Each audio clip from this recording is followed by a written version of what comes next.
All right, let's bash a little bit on a 562. Had a 562 sent to me in the tree service.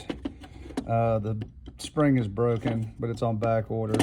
I actually had a whole assembly to replace it with.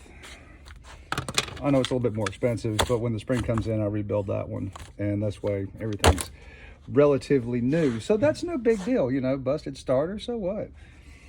But in my experience, when you end up having issues like this, where starter's broken, you've been pulling on the saw an awful lot and finally killed the starter because you're pissed it won't start. So let's look in here real close and turn this right side. So we've got a 2020. And I fired it up, and of course it's running like it's got a nasty air leak that even the auto tune can't cover up. So I block off the muffler, block off the intake with some homemade bits and pieces, and I start pumping away, and I mean, can't build any pressure at all. I mean, it's just leaking like a sieve. And then, well, I figure, okay, so she's got a blown out seal on this side, and it doesn't. But, you know, it probably needs to be replaced. That's not dirt, that's melted nylon. Now, bear in mind, 2020, this has all the upgrades to keep your 562. Here's the back side of the knife, warm gear. A lot of heat over here.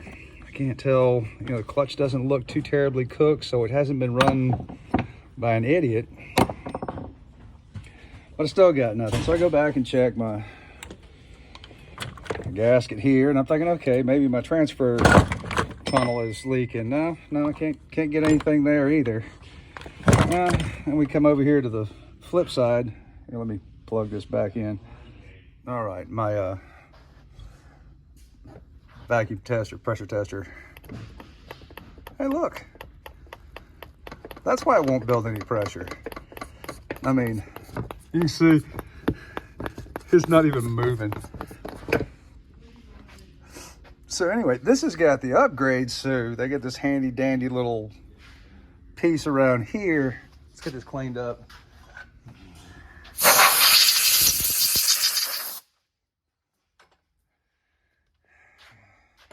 And that shield's supposed to protect the oil seal, the crankcase seal. And guess what? It won't. I might have to break this to get it off. I'd love to show you. Let me make another effort trying to get that off, and we'll take a close look at the seal. But anyway, I don't have my laptop with me, so I can't plug this in at work today. Find out exactly how many hours this saw had before it shit the bed. But man, this is terrible. I love these saws too, but this is enough to make me just, and I don't even get me started. And we got a fair amount of 562s, but I mean, I got, you know, spare jugs on hand because you need them.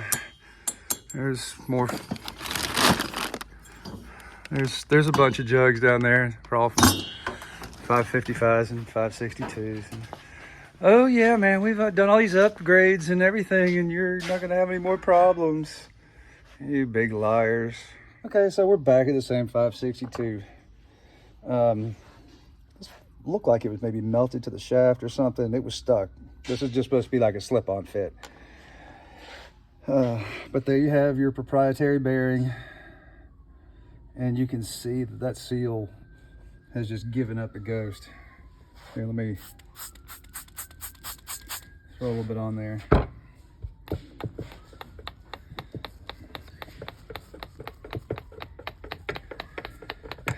Now, I have to tell you something.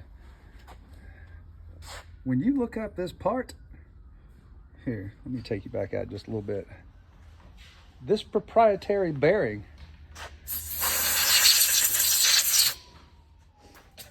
you can't just put a 6202 in there. That is not going to work. You're not going to have a seal for it. So there's one of these on each side of the crankshaft. MSRP on those bearings are $59.99 per bearing. Come on, Husky.